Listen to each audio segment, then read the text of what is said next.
Olá, classe, bom dia, graça e paz, como é que vocês estão? Muito bem. Se vocês atentaram bem, no nosso cronograma, hoje nós vamos ter uma aula especial sobre a vida de Paulo, se aprofundar um pouco mais na vida de Paulo. Lembra que a gente estudou domingo retrasado, na lição 16 da revista, algumas características, missões, relacionadas ao ministério de Paulo. A ideia aqui hoje é aprofundar um pouco mais, pegar essa parte prática, o que a gente consegue absorver. E para isso, eu convidei o meu amigo, o pastor Marcelo, que vocês devem lembrar dele, no ano passado, quando ele trouxe um maravilhoso estudo sobre a Reforma Protestante, tá? Então, ele trouxe com o maior carinho para vocês essa aula. Assistam, atentem bem para o que ele trouxe, tá? E lembrando, marcar a presença lá no grupo, hein? Assistam e marquem a presença. Então, uma boa aula para todos, que Deus abençoe. Olá, como é bom poder estar aqui mais uma vez com vocês, ainda que de maneira diferente, né? Mas isso é também uma expressão da graça de Deus em nossas vidas, porque ainda que distantes, o corpo de Cristo não está separado, nós não estamos separados, estamos aqui reunidos mais uma vez essa manhã para estudar a palavra de Deus, aprender de Deus e crescer na graça e no conhecimento do Senhor Jesus. Eu sei que vocês estão estudando o livro de Romanos, a maior carta já escrita, e hoje nós teremos a oportunidade de falar um pouquinho da vida do apóstolo Paulo, da vida desse homem que escreveu não só a carta aos Romanos, mas escreveu também talvez mais 13 cartas, 12 ou 13 cartas, se você acredita que ele escreveu Hebreus ou não. O que você acredita? Paulo escreveu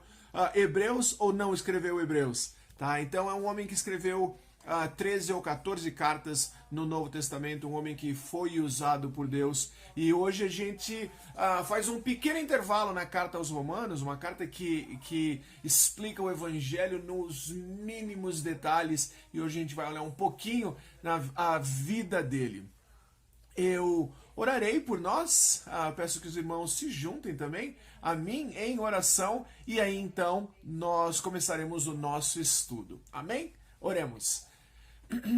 Pai, eu te dou graças, Senhor, porque o Senhor é bom, porque o Senhor está conosco, mesmo em meio a esta pandemia, em meio à quarentena, o Senhor tem tido misericórdia de nós, Senhor. Eu peço que pela tua graça o Senhor se revele a nós esta manhã novamente, Senhor, que nós possamos de fato te conhecer, que nós possamos de fato ver a vida de Cristo na vida de Paulo, Senhor, que nós possamos ser edificados, equipados para o ministério, para que o Senhor seja honrado em nossas vidas e a nossa satisfação, contentamento, alegria em Ti, Senhor, venha crescer a cada dia mais, Senhor. Transforma-nos e faz de nós não somente ouvintes da palavra, mas praticantes da palavra, Senhor, pelo poder do Teu Santo Espírito.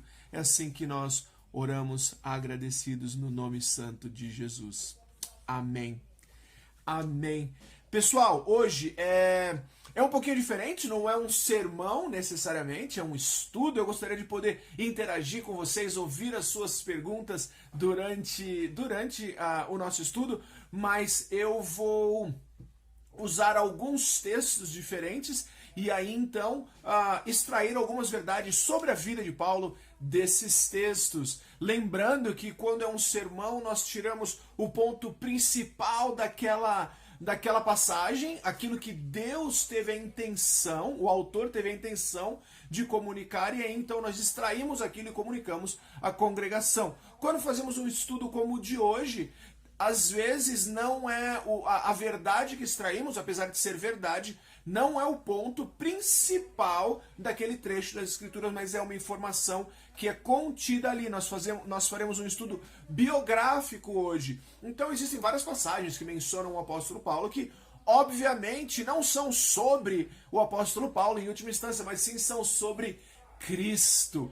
Cristo sendo visto através dos eventos da vida de Paulo, da vida dos apóstolos, de tudo que está nas Escrituras. Lembremos que Cristo, Jesus Cristo, é o herói de todas as páginas e o ponto principal de todas as páginas. Se eu se eu lhe der um estudo, se eu pregar a palavra de Deus aqui e não encontrar Cristo nessa escritura, seja em Gênesis, seja em Apocalipse, seja em Deuteronômio, seja em Números, seja em 1 Reis, primeiro livro de Reis, aonde for, Cristo é o ponto principal. A cruz é encontrada naquele texto. Aquele texto nos aponta para a cruz, anuncia a cruz, demonstra a necessidade da cruz, demonstra Jesus Cristo. Então todos os textos, o ponto deles, de alguma maneira, o ponto principal deles, de alguma maneira, é Jesus Cristo. Porém, num estudo biográfico, nós temos a liberdade de extrair algumas verdades de um texto para o nosso propósito,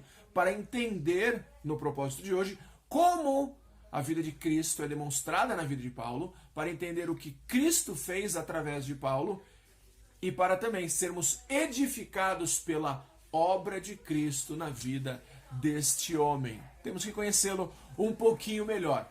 Vem comigo e vamos aprender. Pastor, estou antecipando aqui uma objeção, talvez uma questão. Se toda a Bíblia é sobre Cristo, como é que você vai fazer uma pregação, um estudo sobre Paulo? Isso não é idolatria? Vocês idolatram Paulo, vocês idolatram esse teólogo, aquele teólogo, não é tudo sobre Cristo? Né? Não tem aquele pessoal que fala, não, eu não sou isso, eu não sou aquilo, eu sou de Cristo. E não se identifica ou não quer se identificar com nenhuma identidade teológica ou eclesiástica. Ah, eu não sou batista, eu não sou assembleiano, eu sou de Cristo. E nega qualquer identidade teológica, qualquer identidade eclesiástica, muitas vezes se esquecendo que dizer eu sou de Cristo é muito vago. Qual é esse Cristo? Como você define esse Cristo? Ele é o Filho de Deus, Criador do Universo, que encarnou, como nos diz o Evangelho de João, capítulo 1. Não há problema algum nos identificarmos com um movimento teológico, com uma identidade eclesiástica, com uma identidade teológica, com uma linha de pensamento, temos que ser honestos. Porém, eu entendo que há o problema, ou a tentação, ou o perigo da idolatria, de conhecer muito mais de um teólogo, de um personagem bíblico, do que do próprio Senhor Jesus. E a minha justificação essa manhã, a minha justificativa esta manhã para fazer um estudo biográfico, não só essa manhã, mas eu creio que a justificativa bíblica para um estudo biográfico, para pregações biográficas, para aprender da vida dos santos que vieram antes de nós, que foram sustentados pelo mesmo Deus que nos sustenta, a nossa justificativa é Hebreus 13, versículo 7. Se você tiver a sua Bíblia, você pode acompanhar também na sua Bíblia. Eu lhe dou alguns momentos para que você ligue ou abra a sua Bíblia. E o capítulo de Hebreus, o apóstolo já está se preparando para terminar a carta. E uma das coisas que ele fala é assim, no versículo 7. Versículos 7 e 8, nós leremos os dois. Lembrai-vos dos vossos guias, os quais vos pregaram a palavra de Deus, e, considerando atentamente o fim da sua vida, imitai a fé que tiveram. Jesus Cristo, ontem e hoje, é o mesmo e o será sempre. Ao considerar os santos do passado, examine e examine os santos do passado atentamente. E considerai o fim da sua vida. Eles correram a carreira? Eles terminaram a carreira? Como Paulo nos diz em 2 Timóteo, capítulo 4. E aí então, se o fim deles foi de fidelidade, se eles caminharam com Cristo, viveram com Cristo e morreram com Cristo, imitai a fé que tiveram.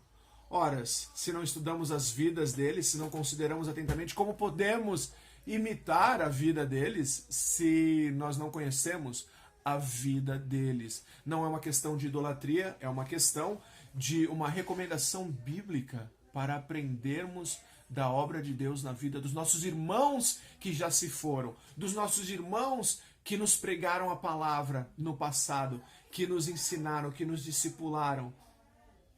Examinemos esses ministérios e imitemos a sua fé. Por quê? Jesus Cristo é o mesmo, ontem, hoje e sempre. O mesmo Jesus que sustentou a Paulo é o Jesus que nos sustenta em 2020, em meio a esta pandemia, em meio à quarentena, em meio a todas as situações da sua vida, em meio a todas as tempestades da sua vida. O Deus que operou no Antigo Testamento, na era dos evangelhos, do livro de Atos, na era da igreja, é o mesmo Deus que tem o mesmo poder. O Deus que criou o universo através da sua palavra. É o mesmo Deus que nos dá vida a cada dia. É o mesmo Deus que nos ressuscita dos mortos espiritualmente e nos transporta para o reino do seu Filho amado. O poder de Cristo nunca mudou e jamais mudará. E ele transforma. Vamos aprender então o que esse Cristo poderoso, esse Deus poderoso fez na vida de Paulo. Quem era Paulo? Paulo, ele nasceu na cidade de Tarso, né? O nome dele originalmente era Saulo, né? E ele cresceu aparentemente com uma educação abastada, aparentemente um homem de condições, é o que nos parece. Ele cresceu em Jerusalém. E em Atos 26, tá? Atos 26, versículos 4 e 5. Eu vou ler vários versículos hoje pra gente. Fiquem atentos, fiquem o seu dedo já aí na Bíblia, esperando. A gente vai dar uma passeada no livro de Atos, mas terão outros livros também, tá, pessoal? Então, Atos 26, versículos 4 e 5. Já o finalzinho, chegando no final ali de Atos, já terminando a história de Paulo, né? Paulo diz assim: quanto à minha vida, desde a mocidade, como decorreu desde o princípio entre o meu povo e em Jerusalém, todos os judeus a conhecem, a vida dele. Pois, na verdade, eu era conhecido deles desde o princípio. Se assim o quiserem testemunhar, porque vivi fariseu conforme a seita mais severa da nossa religião. Todos os judeus conheciam a vida dele, ele cresceu em Jerusalém e ele foi criado para ser um fariseu e acabou sendo um fariseu da seita mais severa da nossa religião, da religião judaica. A seita, mais ou menos, a seita da perfeição, de não errar nada, e existia aqueles que acreditavam piamente que conseguiam manter a lei de Deus nos seus mínimos detalhes sem cometer erros.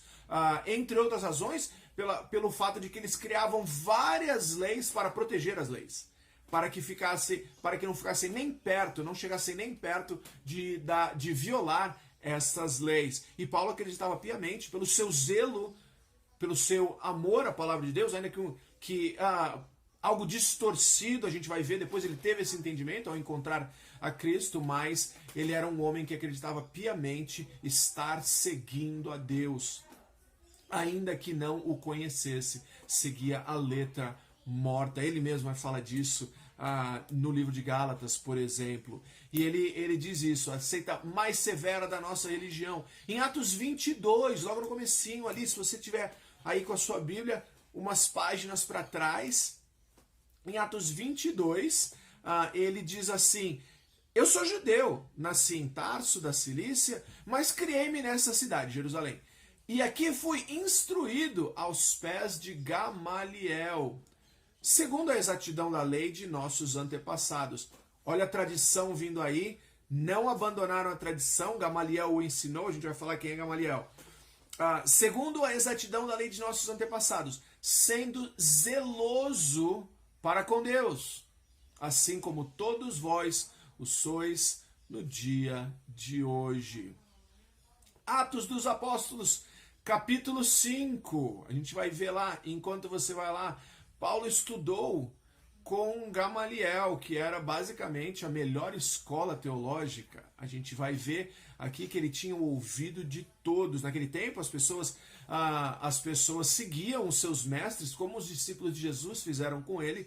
E a diferença é que os discípulos de Jesus simplesmente foram chamados por Jesus e podiam segui-lo e não pagavam nada para seguir Jesus. E os discípulos de Gamaliel tinha vários outros subprofessores sob ele também e ensinavam seus discípulos e era considerado vastamente a melhor escola teológica, o melhor seminário de Jerusalém. E Paulo estudou, talvez desde de bem jovem, com o rabino Gamaliel, com este mestre. Atos dos Apóstolos, capítulo 5, versículo 34, diz assim, mas está num juramento assim, né? E Gamaliel levanta e fala algo. Mas levantando-se no sinédrio, um fariseu chamado Gamaliel, mestre da lei, acatado, obedecido, escutado, acatado por todo o povo, mandou retirar os homens por um pouco. Os discípulos estavam, os apóstolos estavam virando o mundo de cabeça para baixo e operavam muitos milagres a ponto de das pessoas pisarem na sombra deles e serem curadas. E serem curadas. Naqueles dias, o governo romano obviamente não se agradava dessa situação e desta, na opinião deles, nessa idolatria desses homens que poderiam criar talvez uma revolução política armada contra o governo. Eles obviamente não se agradavam dessa situação do povo ser curado e da popularidade dos apóstolos nessa época, né, nesses dias, e eles prenderam os apóstolos. E Gamaliel, em meio ao julgamento, ele é um homem que demonstra uma certa misericórdia, uma certa piedade, e ele fala, peraí, vamos, com licença um pouco, retire-os daqui para que nós possamos conversar. E aqui o que diz é que Gamaliel era, ele no Sinédrio, que é a Suprema Corte, o Supremo Tribunal Federal Religioso dos judeus, ele é acatado por todos. Todos lhe davam ouvidos, todos obedeciam a Gamaliel, reconheciam a sua sabedoria nas Escrituras. Um doutor da lei respeitadíssimo em Jerusalém, em toda a Israel. O sonho daqueles que aspiravam ser rabinos era poder estudar com Gamaliel. Paulo teve este privilégio de estudar com esse homem, de ser discipulado por esse homem, de aprender as Escrituras, o que hoje chamamos de Antigo Testamento, de aprender deste homem diretamente. Ele cresceu aos pés de Gamaliel. A sua educação nessa escola rabínica, reconhecida como a melhor, adicionada ao seu zelo e fervor pela sua religião e tradição, levou Paulo a liderar a primeira grande perseguição aos cristãos. Essa perseguição acontece, ela começa imediatamente, tá? Imediatamente a morte de Estevão. Saulo, nessa época, isso se encontra em Atos 7, nós não vamos ler a passagem inteira, mas Deus operava milagres através desse diácono Estevão, e, entre outras coisas, era um homem que era poderoso na palavra também, e se destacava, e era parte dessa era dos apóstolos, apesar dele não ser um apóstolo, e eventualmente Estevão, por pregar a Cristo, foi morto, foi o primeiro mártir da igreja, e Estevão, ele é apedrejado em praça pública. Estevão, neste capítulo, ele usa o método histórico. Ele, ao ser acusado de heresia, ele conta sobre a história inteira de Israel e como Cristo é o cumprimento de todas as profecias do Antigo Testamento, ou das escrituras deles. E, obviamente, aqueles homens de corações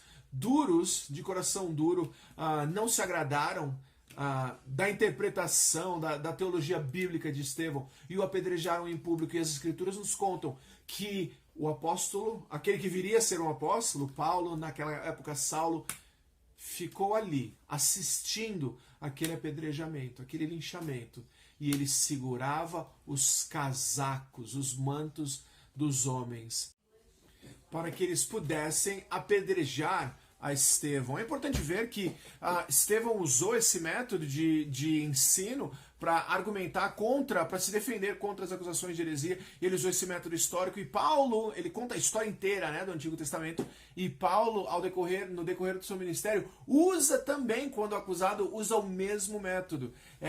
Isso nos mostra que Paulo, assim como nós hoje, Paulo aprendeu de Estevão. Paulo foi impactado pela vida de Cristo na vida de Estevão também. Jesus Cristo usando os mesmos métodos de santificação para o seu povo, equipando o seu povo da mesma maneira há 2000 anos e hoje. Hoje nós olhamos a vida de Cristo na vida de Paulo e aprendemos, somos equipados para o ministério, para que possamos sair e dar fruto, para que possamos comunicar as Escrituras, a verdade de Cristo, o Evangelho, as boas novas. Esta manhã você está sendo equipado da mesma maneira que Paulo foi equipado há 2000 anos em Jerusalém, ainda que de uma maneira horrenda ao consentir na morte de um homem de Deus. Mas Deus tinha planos diferentes para a vida daquele homem.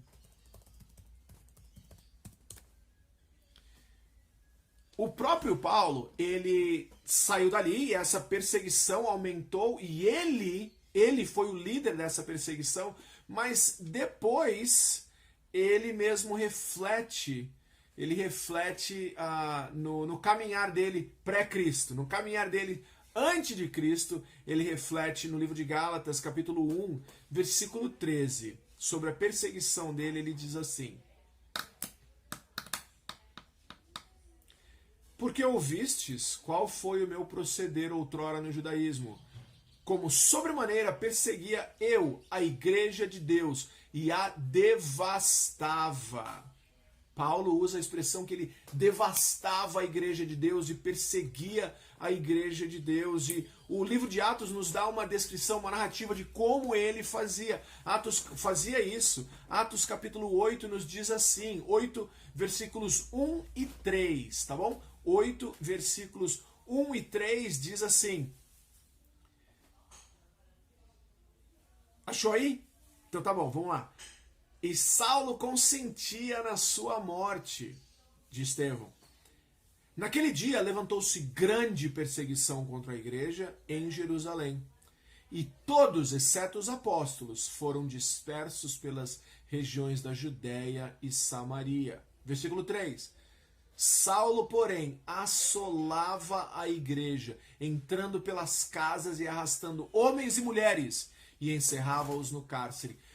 Paulo ia de casa em casa, porta por porta. Você é crente? Você é crente? Você é crente? Botava todo mundo na cadeia. Grande perseguição se iniciou naquele dia, após o assassinato, o apedrejamento de Estevão. Paulo era o líder, ele usa a palavra devastava. Lucas, em Atos, usa a palavra assolava a igreja, a ponto de todos os crentes da cidade terem que fugir. Foram dispersos da cidade pela perseguição. Os únicos que ficaram foram os apóstolos, foram os únicos que ficaram por ali. O resto, todos fugiram, tiveram que fugir, foram expulsos ou presos. Capítulo 9, uma página aí na sua Bíblia, se você está com uma Bíblia de papel, uma página. Atos capítulo 9 diz assim, 9 versículo 1. Saulo, respirando ainda ameaças e morte. Obviamente, Paulo não somente prendia os cristãos, mas aparentemente alguns deles morreram neste processo. E nós sabemos historicamente que muitos acabaram morrendo nessas perseguições.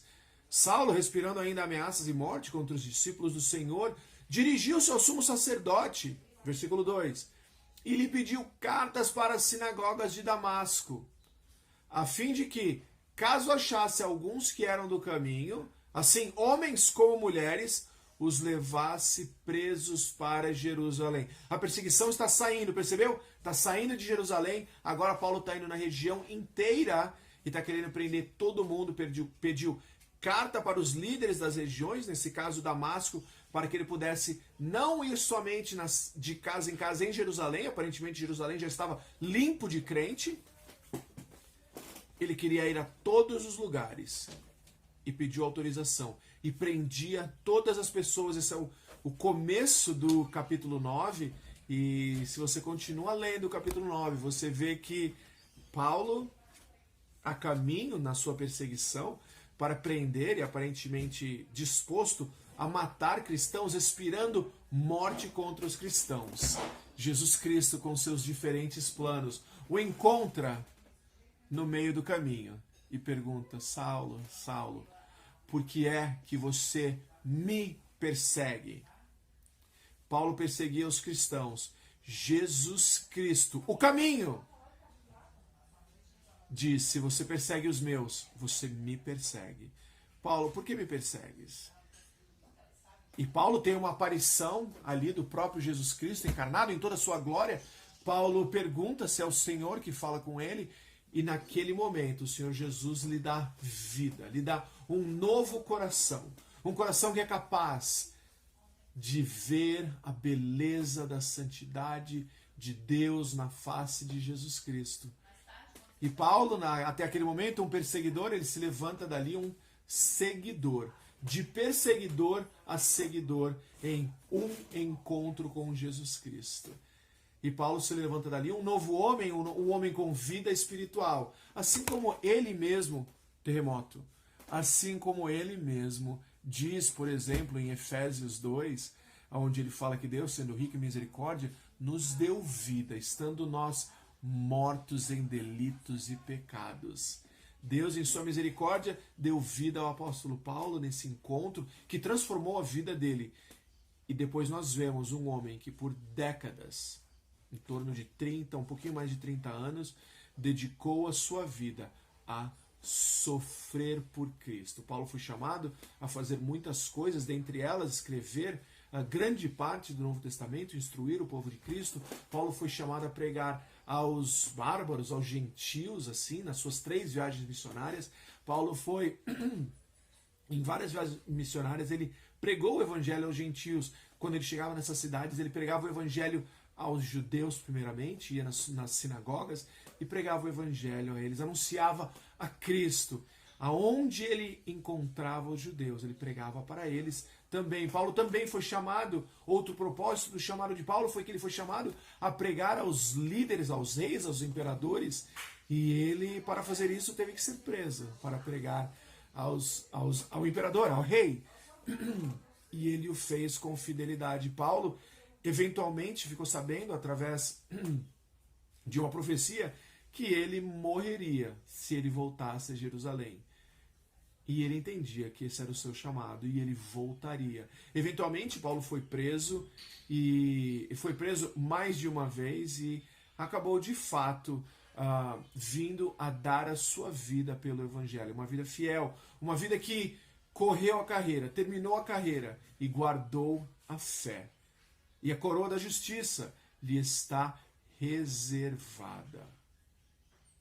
Nós vamos ver hoje, agora nós veremos as coisas que Jesus fez na vida dele e pelo menos 6 características da vida transformada por Cristo. Essas características são de fato características que são verdade na vida de Paulo, porém são verdade em nossas vidas também. Jesus Cristo sendo o mesmo ontem, hoje e sempre, Jesus Cristo santificou todo o seu povo, através de toda a sua história, através da sua palavra, através do seu espírito, e os seus métodos são vistos em todo o seu povo, através da sua história. Hoje nós vamos ver essas características que são verdades na vida de Paulo e são verdades na nossa vida, 2000 anos após Paulo. Vejamos, por exemplo, a vida de Paulo. A primeira característica que nós vamos olhar hoje é que a vida de Paulo era uma vida centrada na cruz. Não era uma vida centrada em si mesmo, uma vida ensimesmada, uma vida centrada em ídolos, centrada no amor a esse mundo, mas era uma vida que era centrada na cruz, era uma vida teocêntrica, uma vida centrada em Cristo Jesus. Por exemplo, em Gálatas 6,14. Gálatas 6,14, olha só o que o apóstolo São Paulo diz no finalzinho do livro de Gálatas. Ele diz assim: longe de mim esteja me gloriar, mas longe de mim esteja gloriar-me, senão na cruz de nosso Senhor Jesus Cristo, pela qual o mundo está crucificado para mim, e eu para o mundo. Muitas vezes nós sofremos e temos aborrecimentos e temos dores de cabeça que são desnecessárias. Muitas vezes sofremos por amor a este mundo, porque preferimos as delícias, os manjares deste mundo, às belezas de Cristo, à santidade de Cristo, a uma vida com Cristo. Muitas vezes pensamos: não quero morrer agora, não estou pronto para morrer, eu tenho que ver a minha filha graduando, casando, eu tenho que ver isso, eu tenho que ver aquilo, quando as Escrituras testemunham que a vida com Cristo é muito melhor do que qualquer coisa que este mundo tem a oferecer. Se dependesse de nós, nós jamais morreríamos, viveríamos para sempre neste mundo quebrado. Eu não estou falando que devamos desejar a morte de maneira alguma. Devemos, enquanto Deus nos mantém aqui, devemos trabalhar, devemos viver com alegria, contentamento e satisfação no Senhor. Porém, a morte não deve nos assustar. Porque o que é a morte senão somente uma porta para uma vida plena com Cristo, livre da presença do poder e da punição do pecado, livre de lágrimas, de luto, de dor. A morte para o crente é somente um portal pelo qual ele se encontra com o seu Senhor, que é aquilo que ele mais ama. Uma vida centrada em Cristo demonstrará isso. E Paulo fala, longe de mim gloriar, me vangloriar nas coisas que eu faço, ou em qualquer coisa sobre mim. Mas a minha glória está na cruz de Cristo. A razão da vida de Paulo era a cruz de Cristo. No Senhor Jesus, pelo qual o mundo morreu. O mundo está crucificado para mim. Era o que o apóstolo Paulo dizia. E eu para o mundo. Eu vivo nesse mundo para abençoá-lo, para aliviar a aflição, para anunciar as boas novas, mas eu não vivo neste mundo pelos deleites que ele pode me oferecer. Eu entendo que todo deleite que esse mundo me oferece é apenas um vislumbre da graça vindoura. É apenas um vislumbre da minha eternidade no céu com o meu Salvador. É apenas um gostinho, um aperitivo, um tira-gosto daquilo que será. Eu experimentarei plenamente no céu através de toda a eternidade. Por isso me glorio na cruz, que é o meu caminho para uma vida com o meu seguidor. É a porta que se abre, é a mediação entre eu, pecador, e Deus Santo. Paulo se gloriava na cruz. E todos aqueles que seguem a Cristo, maneiras diferentes de maturidade, de conhecimento, da graça e conhecimento do Senhor Jesus, vão expressar isso de diferentes maneiras. Mas assim como Paulo, eu e você nos gloriamos e devemos nos gloriar somente na cruz de Cristo, que muda as nossas vidas. Paulo teve uma vida que era missionária. E missionário, eu digo, não somente viajar como ele viajou, mas onde ele estava, até na cadeia, ele anunciava a Cristo. Isto é verdade sobre a vida de todos os cristãos, de todos aqueles que têm a sua esperança em Cristo Jesus. Irmãos, irmãos, todos aqueles que me ouvem, quanto a missões ou acerca de missões, o mandamento bíblico é claro. Nós podemos obedecer, nós podemos ir ou nós podemos desobedecer. Deixa eu falar de maneira melhor. Nós podemos ir, enviar ou desobedecer. Muito melhor, né? Quanto a missões, nós podemos ir, enviar ou desobedecer. Essas são as opções. A missão, o anúncio das boas novas, não é opcional. A grande comissão não nos diz ir por todas as nações se der. Se você não tiver com dor de cabeça, se as circunstâncias forem favoráveis. Não é isso que as Escrituras nos dizem, não é isso que a grande comissão nos diz. Ide por todas as nações, fazei discípulos de todas as nações, batize-os, batizando em nome do Pai, do Filho e do Espírito Santo, ensinando todas as coisas que eu vos ensinei, e eis que eu estarei convosco todos os dias até a consumação do século. Por que nós vamos, ainda que as condições não sejam favoráveis? Porque Ele está conosco. Note que Ele não nos promete resultados, promete? Ele não promete nenhum resultado. Qual é a promessa que Ele faz na grande comissão? Eu estarei contigo todos os dias, até a consumação do século, até o fim dos tempos. Jesus Cristo nos promete que estará conosco. Não nos promete condições favoráveis, não nos promete resultados, números, igrejas cheias e grandes milagres. Ele não nos promete isso. Ele nos diz, vai e anuncia, faz discípulos. Eu vou estar com você. Tem segurança melhor, tem promessa mais linda e doce do que a presença do Senhor Jesus todos os dias conosco? A vida de Paulo, assim como a minha, a sua, uma vida missionária. Nós estamos aqui nesse mundo, senão para anunciar as boas novas do Senhor Jesus.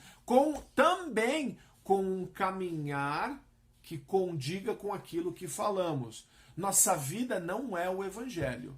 O Evangelho é a vida, a encarnação, a vida, o ministério, a morte e a ressurreição do Senhor Jesus. O Evangelho é algo objetivo que não sou eu que crio, não é a minha história. O meu testemunho não é o Evangelho. Ninguém vai ser salvo por eu ser uma pessoa boa. Ninguém será salvo por isso. As pessoas serão salvas através do Evangelho que elas ouvem. Jesus Cristo, o Filho de Deus, viveu perfeitamente no lugar daqueles que creem nele. Jesus Cristo, o Filho de Deus, perfeito, morreu uma morte que ele não merecia, no lugar daqueles que nele creem. Jesus Cristo, o Filho perfeito de Deus, teve a sua morte e sacrifício, a sua vida, aceita por Deus Pai. Nós vemos isso porque ele ressuscitou dos mortos para a nossa justificação, para o nosso padrão legal, ou a declaração legal da corte celestial, que nós somos não somente inocentes, porém positivamente retos. Não só não fizemos o errado, não só não pecamos, mas somos também perfeitos, porque a perfeição de Cristo é imputada a nós. E a punição que nos era digna, que nós merecíamos, é imputada a Ele. E aí então nós somos justificados, declarados inocentes e declarados positivamente retos perante a Cristo, justos perante a Deus Pai nas cortes celestiais. Este é o Evangelho do Senhor Jesus. Ele viveu, morreu e ressuscitou pela sua igreja, pelo seu povo, para que todos possam ser salvos, todos possam viver com Ele por toda a eternidade. Ao anunciarmos esta mensagem, devemos ter um caminhar que condiga, que seja digno do Evangelho, que possamos demonstrar com nossas ações aquilo que declaramos com nossos lábios. O apóstolo Paulo o fazia, e isso é uma verdade na vida dele e na nossa vida também. O apóstolo Paulo tinha uma vida imersa em gratidão. Um versículo que é muito querido de todos os crentes é Romanos 8, 28. Talvez muitos de nós conheçamos esse versículo de cor, né? Que diz que sabemos que todas as coisas cooperam para o bem daqueles que amam a Deus, daqueles que são chamados segundo o seu propósito. Esse versículo é um versículo de ação de graças. É um versículo que explica que se apoia na providência de Deus, na maneira que Deus rege o seu universo, os eventos na minha e na sua vida. E Paulo, em meio à perseguição, quando ele escreve esta carta, em meio a prisões, não só ele, mas outros discípulos também, homens, mulheres, e talvez até crianças presos por amor ao Evangelho de Cristo, por amor a Cristo, estavam presos. Paulo, em meio a essa perseguição, Paulo, com um coração grato, falou: gente, todas essas coisas estão trabalhando para o nosso bem. Todas as coisas trabalham, cooperam para o bem daqueles que amam a Deus. Irmão, você ama a Deus? Todas essas coisas que estão acontecendo, elas estão acontecendo para o seu bem. Elas não são um plano B, que Deus está olhando e falando: e agora o que eles fizeram? Vou ter que transformar esse mal em bem. Não. Deus, no controle de todas as coisas, orquestra todas as coisas para o seu bem, para o bem daqueles que amam a Deus. Você pode ser grato a Deus pela sua obra em sua vida, ainda que através de tribulações, porque elas causam grande santificação em nossas vidas. Um exemplo claro, acho que é o exemplo da oração, né? Muitas vezes, quando as coisas estão bem, quando não está chovendo, a gente nem ora muito, não é verdade? Não sente aquela tentação de não ora muito, não lê muito a Bíblia, e aí então bate aquela chuva. E aí então vem a tempestade, e aí então vem o deserto.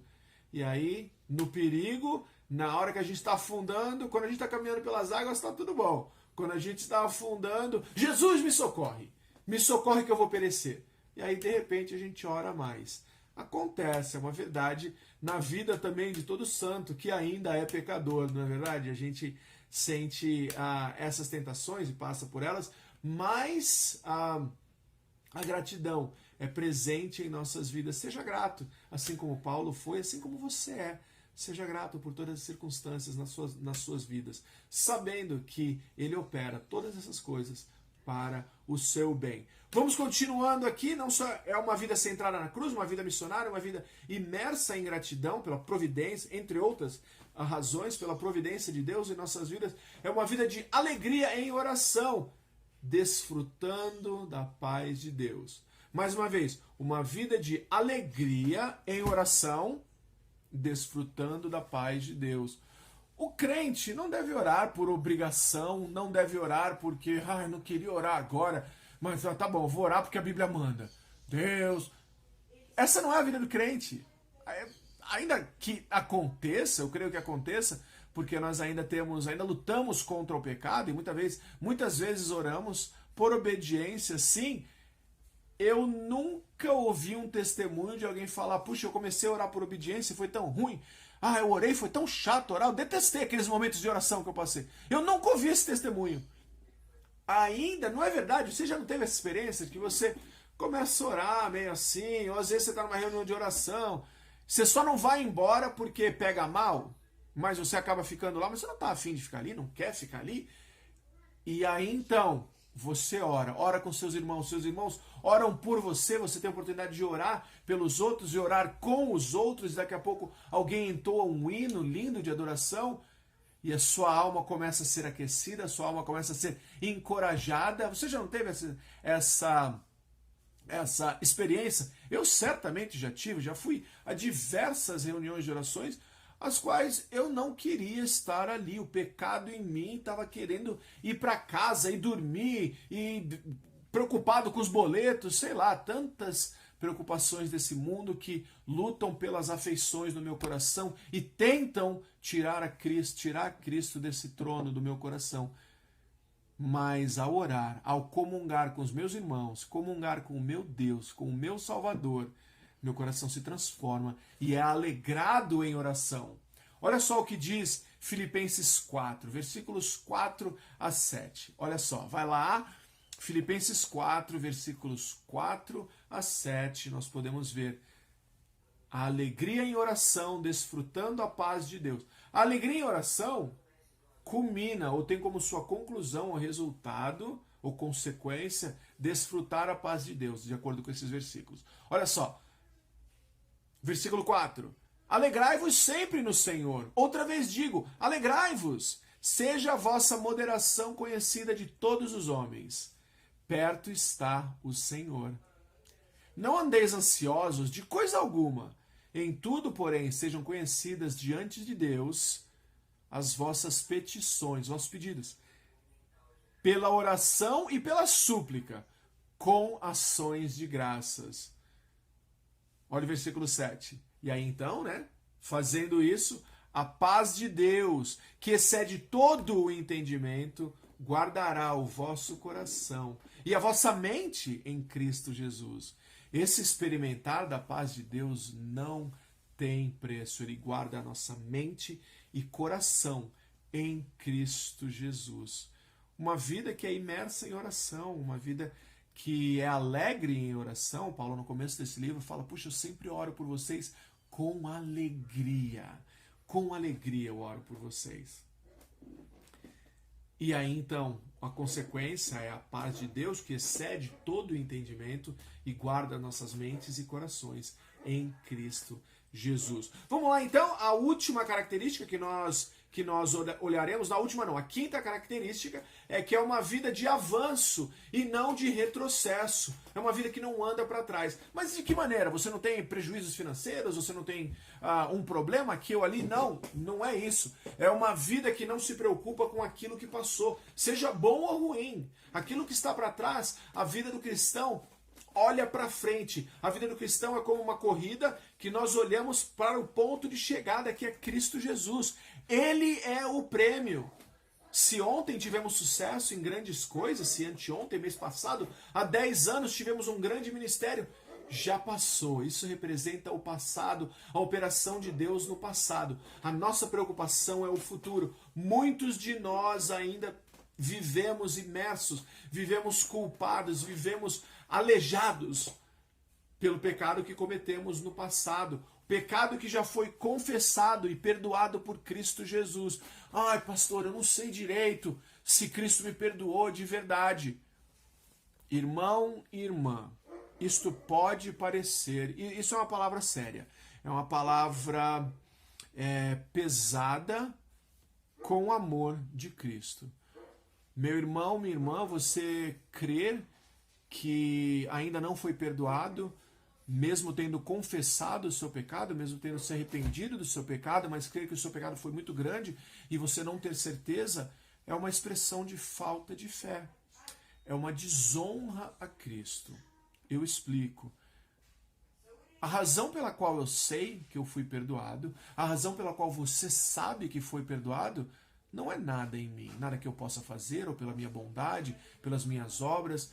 A razão pela qual nós sabemos que fomos perdoados é porque Ele promete que somos perdoados ao confessar os nossos pecados. Primeira carta de João, capítulo 1, versículo 9. Ele diz isso para nós, que Deus, se confessarmos os nossos pecados, é fiel e justo para nos perdoar e nos limpar de toda a iniquidade. A razão para o perdão de Cristo está na promessa dele, na obra dele. Não porque eu tenha conquistado um perdão. Senão, claramente, jamais conquistaríamos. E meu irmão, minha irmã, se você vive com essa sombra, se você vive nessa penumbra de não ter a certeza do perdão de Deus na sua vida, meu irmão, minha irmã, seja guiado pelas Escrituras. Apoie-se nas Escrituras, amarre-se, apegue-se às Escrituras. Neste versículo, por exemplo, que diz que se confessarmos, Ele é fiel e justo para nos perdoar e nos limpar da sujeira desse pecado que cometemos. Confesse os seus pecados e siga em frente, sabendo que Cristo já te perdoou. Essa era a vida do apóstolo Paulo, um homem que era um terrorista, um homem que consentiu, pelo menos consentiu, na morte de muitos cristãos. Eu não tenho certeza, eu não tenho escritura para dizer que ele de fato matou. Certamente Estevão ele foi conivente, porém não o matou com as suas próprias mãos, mas no mínimo consentia na morte e prisão de dezenas, centenas, milhares de cristãos. Por muito tempo. Foi isso que ele fez. A palavra que ele usa é devastava, a palavra que Lucas usa é assolava. Paulo não tinha pena dos cristãos e Paulo tinha certeza do seu perdão. Paulo olhava para frente. Paulo não vivia uma vida de culpa pelas coisas que ele já havia praticado, mas ele, por ter uma vida centrada na cruz, por experimentar esse perdão, ele olhava para frente, que é o que devemos fazer e que é algo que já fazemos. Façamos mais disso. Olhemos para a cruz. É uma vida de avanço e não retrocesso. Olha só, Filipenses 3,12. Não que eu o tenha já recebido ou tenha já obtido a perfeição. Não, gente, eu não sou perfeito. Paulo está falando aqui. Eu não cheguei à perfeição ainda. Mas prossigo, sigo em frente. Para conquistar aquilo para o que também fui conquistado por Cristo. Meu irmão, minha irmã, Cristo conquistou você. Para quê? Para correr a carreira e chegar ao final. Você foi conquistado para Cristo. Irmãos, quanto a mim, né, Filipenses 3,12, agora lemos o 13. Quanto a mim, não julgo havê-lo alcançado, mas uma coisa faço, esquecendo-me das coisas que para trás ficam e avançando para as que diante de mim estão, prossigo para o alvo, para o prêmio da soberana vocação de Deus em Cristo Jesus. Cristo é o prêmio dessa corrida.